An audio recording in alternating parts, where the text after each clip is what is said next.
ఐబొమ్మ నిర్వాహకుడు Ravi police custody ముగిసింది. 5 రోజుల కస్టడీలో సైబర్ క్రైమ్ పోలీసులు పలు విషయాలు సేకరించారు.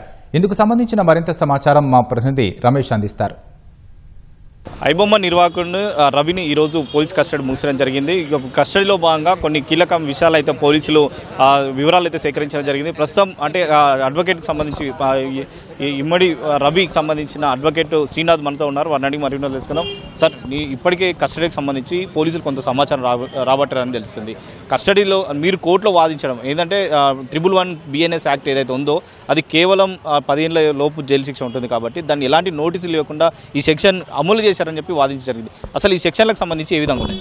మేము అటువంటి వాదనలు ఏం చేయలేదండి. పోలీసు వాళ్ళు వాళ్ళ రిమాండ్ రిపోర్ట్లో 111(2) సబ్ క్లాస్ 2 ఆర్గనైజ్ క్రైమ్ ఏదైతే ఉందని అప్లికబుల్ అని చెప్పేసి పోలీసు వాళ్ళు రిమాండ్ రిపోర్ట్లో యాడ్ చేయడం జరిగింది. కానీ జడ్జి గారు రిమాండ్ యాక్సెప్ట్ చేసేటప్పుడే ఈ 111(2) ఆర్గనైజ్ క్రైమ్ దీనికి వర్తించదని చెప్పేసి జడ్జి గారు తీసుకోలేదు.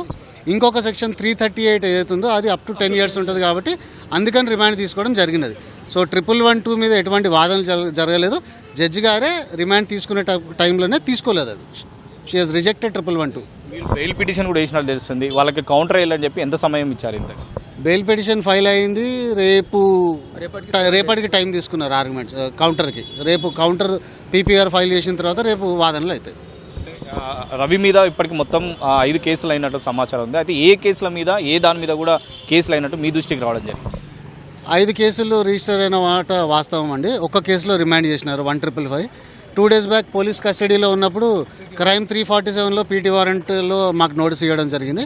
ఇంకో 3 క్రైమ్స్లో PT వేయలేదు. మేము జడ్జి గారి దృష్టికి తీసుకెళ్ళినాము. కావాల్సుకొని పోలీస్ అధికారులు అన్ని కేసెస్లో ఒకటేసారి PT కాకుండా విడతల వారిగా తీసుకుంటున్నారు. అన్నిట్లో డీమ్డ్ కస్టడీ తీసుకోమని కూడా మేము ప్రార్థన చేయడం జరిగినది. పోలీసుల దర్యాప్తులో భారత సిటిజన్ కాదని చెప్పి తర్వాత కరేబియన్ తర్వాత విదేశాలకు సంబంధించి కూడా పౌరసత్వం తీసుకురని చెప్పి కూడా అంటున్నారు. అది నిజమే ఉందా? Saint Kitts and navies citizenship ఉంది, ఆయన సిటిజన్షిప్ ఉంది, అది నిజమే. సో దానికి ఈ కేసుకి పెద్ద డిఫరెన్స్ ఏం కాదు. ఫోర్జరీ కానీ తర్వాత ఇతర విదేశాలకు సంబంధించిన సెక్షన్లు కూడా ఫారినర్స్ యాక్ట్, ఫోర్జరీ అటువంటి సెక్షన్స్ అన్ని అప్లికబుల్ కాదు. వాళ్ళు కూడా పెట్టలేదు. ఓన్లీ వాళ్ళ ప్రకారం చీటింగ్ ఒకటి పెట్టినారు. మా వాదన కోర్టులో చీటింగ్ కూడా అప్లికబుల్ కాదని మేము చెప్తున్నాం. ఏం చెప్తున్నారు సార్? రవి కానీ తర్వాత మీరు రవి కలవడం జరిగింది, రవి మాట్లాడడం జరిగింది, కానీ అతను తప్పు చేసినట్లు ఒప్పుకున్నాడా లేకపోతే ఏ విధంగా దాన్ని పశ్చాత్తాప? తను ఎటువంటి తప్పు చేసినా అని మేము కూడా కోర్టు కూడా ఇప్పుడు ఎవరినైనా ఏ ముద్దాయినైనా తన ముందు పెట్టిన తర్వాత తప్పు చేసిందని కంక్లూజన్కి రాదు.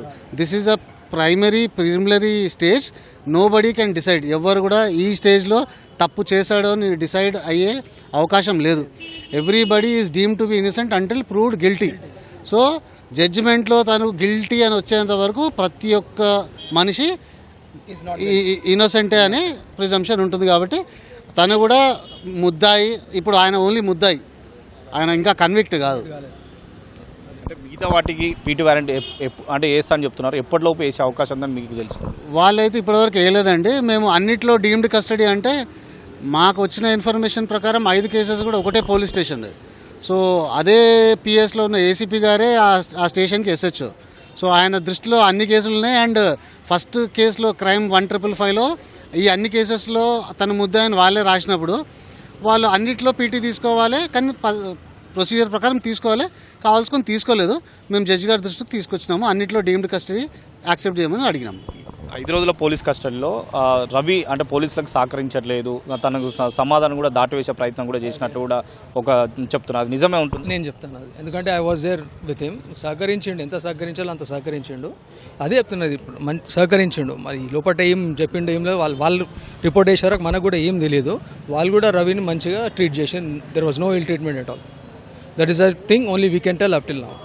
అది ఇది మొత్తం మీద రవికి సంబంధించి 5 రోజుల కస్టడీ అయితే ముగిసడం జరిగింది. 5 రోజుల కస్టడీలో భాగంగా మొత్తం 5 కేసులు నమోదైనట్లయితే న్యాయవాదుల దృష్టికి వచ్చినట్టు తెలుస్తుంది. దీంట్లో ఒక PT వారెంట్ని ఒక కేసుకు సంబంధించి కూడా కస్టడీలో ఉన్నప్పుడు సమయంలోనే PT వారెంట్ వేయడం జరిగింది. కానీ ఆ PT వారెంట్ సంబంధించి కూడా న్యాయస్థానం ఇంకా యాక్సెప్ట్ చేయలేదు. కానీ మిగతా బెయిల్ పిటిషన్ పైన కూడా వాదనలు కొనసాగే అవకాశం ఉంది. కాబట్టి వాదనలు కొనసాగిన తర్వాత బెయిల్ పైన ఒక కేసులకు సంబంధించి మాత్రం బెయిల్ పైన కూడా వాదనలు జరుగుతున్నాయి. మిగతా 4 కేసులు ఉన్నాయి కాబట్టి ఆ 4 కేసులకు సంబంధించి కూడా మరి పోలీసులు కౌంటర్ దాఖలు చేసిన తర్వాత బెయిల్ పైన కూడా న్యాయస్థానం అయితే నిర్ణయం తీసుకునే అవకాశాలు అయితే కనపడుతున్నాయి. వీడియో జర్నలిస్ట్ సురేష్తో రమేష్, ఈటీవీ, హైదరాబాద్.